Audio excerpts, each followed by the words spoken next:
You have probably had this thought, or some version of it. I'm too old to learn that now. Maybe it was a language, a technical skill, a completely different field you found yourself curious about, and something in you, and something that felt reasonable, even responsible, be said, that's for younger people. That window has closed. Whatever part of the brain handles that kind of learning isn't as available as it used to be. You had your learning years. You used them. You built what you built. This thought feels like wisdom, because it's dressed in the language of realism. You are not being dramatic or self-pitying. You are simply being honest about biology. And that's the thing, because it isn't actually honest about biology. It's a culturally transmitted myth that has been taken for biological fact, and the research on how brains actually change over a lifetime consistently tells a more interesting and more accurate story. The story matters because the decisions that follow from it matter. What you decide not to learn, what directions you don't pursue, what skills you don't attempt because you believe the window has closed. Those decisions shape the arc of your intellectual life in ways that are real and lasting. And they are being made on the basis of an idea that the neuroscience has largely abandoned. Carol Dweck's research on mindset provides the psychological foundation for understanding what is actually happening when the brain ages. Dweck's decades of work on how people relate to their own intelligence documented something that appears in children and adults equally: the belief that intelligence and cognitive capacity are fixed, that you have a certain amount of it, and learning doesn't substantially change the amount. It produces specific, measurable differences in how people approach learning challenges, and therefore in what they actually learn. People who hold a fixed mindset about intelligence, when they encounter difficulty in learning something new, tend to interpret that difficulty as evidence of a capacity limit. The struggle means I'm not good at this, which means I wasn't going to be good at it anyway, which means the attempt was probably misguided. They disengage earlier, persist through less difficulty, and learn less than their actual cognitive potential would support. The fixed mindset is not just a belief about the brain. It is a behavioral pattern that produces the outcomes it predicts, and then cites those outcomes as confirmation of the belief. The growth mindset, the belief that cognitive capacities are developed through effort and practice rather than fixed by inheritance, produces different behavior and therefore different outcomes. Not because believing something makes it true, but because the behavioral differences are large enough to produce substantially different results from the same underlying cognitive hardware. The person who believes that struggling through difficulty is how learning works will push through the struggle. The person who believes the struggle means they hit their limit will stop. The difference in what they learn has less to do with their brains than with those two different interpretive frameworks. This matters specifically for adult learning because the fixed mindset about aging, the belief that the brain's learning capacity declines significantly after a certain point, is almost exclusively a product of the cultural transmission of an oversimplified version of the neuroscience. It is not, in anything close to its popular form, what the actual research shows. Barbara Oakley's work on how the brain learns, developed through her own experience of fundamentally retooling her cognitive skills as an adult, switching from a background in languages and humanities to becoming an engineer in her 30s, provides the practical account of what adult learning actually requires and how it actually works.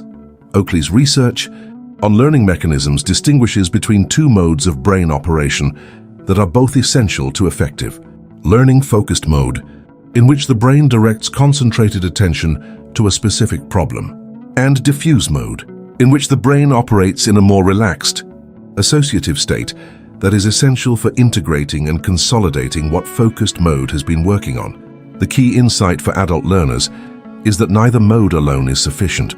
The person who tries to learn through pure concentrated effort, grinding through the material, pushing through confusion without allowing recovery, is actually impeding the consolidation process that makes learning durable. The person who approaches new material only casually, without sustained focused engagement, is not giving the brain the specific kind of challenge it needs to build new structures. The effective adult learner alternates between the two: sustained, challenging engagement with the material, followed by genuine recovery periods in which the brain's default mode network can do the integration work that focused attention cannot. Oakley's own trajectory is worth noting. not as an inspirational story, the genre of inspirational. Personal stories about adult learning tends to flatten what is genuinely interesting about the phenomenon, but as an existence proof of something, the research confirms. The cognitive retooling that the popular account treats as essentially impossible after a certain age is, in fact, available to adults who approach it with the right structure and sufficient patience, not easily, not without real difficulty, but genuinely available. Stanislas Dehaene's neuroscience research provides the deepest layer of the empirical foundation. Dehaene's work on the mechanisms of learning at the neural level consistently emphasizes what he calls the 4 pillars of learning, attention, active engagement, error feedback, and sleep-based consolidation. These mechanisms are not primarily age-dependent, they are process-dependent. The brain that is engaged with these 4 conditions, that is genuinely attending, actively processing rather than passively receiving feedback about errors, and consolidating through adequate sleep, is doing the specific things that produce durable neural change, regardless of age. What does change with age, Dehaene's research confirms, is not the capacity for neural change itself. What changes is the speed of certain kinds of processing, the ease of certain kinds of memorization, and the degree to which prior knowledge structures facilitate or constrain the formation of new ones. The adult brain is not a learning machine that has worn out. It is a learning machine that has accumulated significant existing structure, more schema, more prior knowledge, more established connections, and that therefore interacts with new material differently than a younger brain does. In many cases, that accumulated structure is an advantage. The adult learning a new domain has prior knowledge that can serve as scaffolding for the new material, analogies from established understanding that can accelerate the formation of new frameworks, and metacognitive skills of learning how to learn, that develop through experience of learning and that younger learners typically don't yet have. The adult learner's challenge is not that their brain can't build new structures. It is that the new structures are being built in. A brain that is already highly organized, which creates both advantages and constraints that the adult learner needs to understand and work with, rather than against. What are the practical implications for someone who wants to learn something genuinely new as an adult? The first is to take the spacing and recovery seriously. Oakley's research is clear. The learning that sticks is not primarily the product of long, intense sessions. It is the product of repeated, spaced engagement with the material, shorter focused sessions with genuine recovery between them, that allows the consolidation process to happen between sessions rather than being crowded out by continuous pushing. The adult who has 30 minutes of genuine focused engagement with new material 3 days a week will typically retain more at the end of a month than the adult who has 3 hours in one sitting and nothing for the rest of the week. The second is to use the prior knowledge actively, rather than treating it as irrelevant to the new domain. Dehaene's research on how schemas facilitate learning suggests that one of the adult learner's primary advantages is their existing network of concepts and frameworks, which can serve as connection points for new information. The adult learning a new technical domain, who actively searches for connections to things they already understand deeply, who asks, "What does this resemble?" rather than treating the new domain as entirely foreign, is using their cognitive architecture more efficiently than the adult who tries to approach the new domain as if starting from zero. The third is Dweck's contribution, the willingness to tolerate and learn from error rather than treating difficulty as evidence of incapacity. The adult learning something genuinely new will encounter confusion and struggle that can easily be interpreted through the fixed mindset lens. "I'm too old for this. I should have started early." The difficulty is a sign that my window has passed. The growth mindset reframes that confusion as exactly what learning requires. The brain engaging with material it has not yet organized, building the structures that will make sense of what currently doesn't. The difficulty is the learning, not an obstacle to it.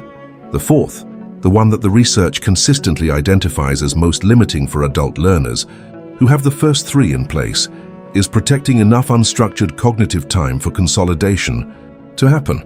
Oakley's diffuse mode is not idle time, it is the period in which the brain does the integrative work that focused attention cannot do. The adult whose recovery periods are consistently filled with other demands, emails, obligations, cognitive load of other kinds, is depriving the learning process of the consolidation time it requires. Building protected unstructured time into the learning practice is not a luxury. It is a structural requirement for the specific process through which new understanding becomes durable. There is one more thing worth naming about the cultural myth of cognitive decline, because it operates in a specific and particularly limiting way for adults who are intellectually ambitious. It is selectively applied. The same adult who tells themselves they are too old to learn programming, or a new language, or a completely different professional domain, would not hesitate to continue developing their existing skills, deepening their understanding of fields they are already embedded in, refining the judgment that comes from decades of experience. The cognitive decline narrative targets the new, not the developed. It creates a specific psychological boundary around expansion into unfamiliar territory while leaving unthreatened the ongoing development of what is already established. This is useful to notice because it means the limiting belief is not actually about aging. In general, it is about the specific vulnerability of being a beginner, of being visible, in a state of not yet knowing, which becomes increasingly uncomfortable as professional identity becomes more established and the cost of visible incompetence becomes more salient.